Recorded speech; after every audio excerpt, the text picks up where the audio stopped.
భయ్యా అన్న నా సామిరంగా నాగార్జున అవును ట్రైలర్ ఎలా ఉంది? నిజంగా నా సామి రంగంలో అనిపిస్తానా చాలా చాలా ఎలివేషన్ చూపించారు, చాలా చూడండి. నాకు కొద్దిగా డిసప్పాయింట్ అయిన విషయం ఏంటంటే మన కీరవాణి మార్క్ కనిపించలేదు అభిప్రాయం చెప్పాలంటే. సో కీరవాణి అంటే మనం బాహుబలి చూసాం, ఆ రేంజ్ అనేది చాలా రకంగా చూసాం. సో కీరవాణి మార్క్ నాకు కనిపెట్టుకుని ఓపెన్ చెప్తున్నా, నాకైతే మంచిగా అనిపించలేదు.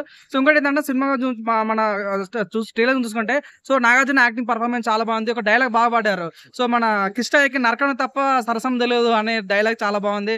సో ఇప్పుడు చరిత్రలో చాలా ఊరు వరదల గురించి మాట్లాడుకుని ఇప్పుడు నుంచి కిష్టయ్య గురించి మాట్లాడుకుంటారు అనే డైలాగ్ పాడారు, అది చాలా బాగా అనిపించింది.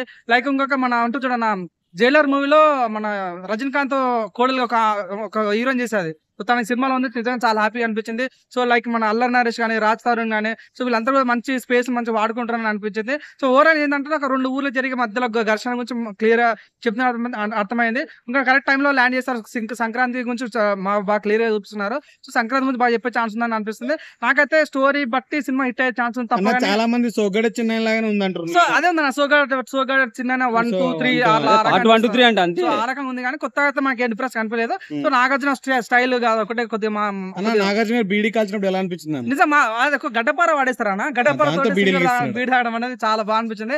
అంటే నాగార్జున కొత్తగా యంగ్ గా చూపించడానికి ప్రయత్నం చేశారు, ఒక బాగా వర్కౌట్ అయింది అనిపించింది. నాకు అనిపించిన సినిమా స్టోరీ ఉందో లేదు తెలియదు కానీ స్టోరీ ఉంటే మాత్రం సినిమా బతుకుద్ది, స్టోరీ లేకుండా మాత్రం నాకు తెలిసి ఆ సినిమా హీరోయిన్ లుక్ ఎలా అనిపించింది? మంచి హీరోయిన్ నిజంగా హీరోయిన్ చాలా బాగా అనిపించింది. హీరోయిన్ నిజంగా హీరోయిన్ లైక్ జైలర్ మూవీలో హీరోయిన్.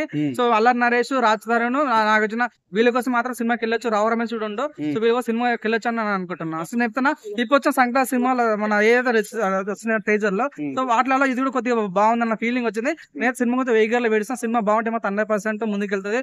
సో స్టోరీ లేకుండా మాత్రం 100% ఇది కూడా బుల్ తాడే ఛాన్స్ ఉంది అనుకుంటున్నాను. Thank you.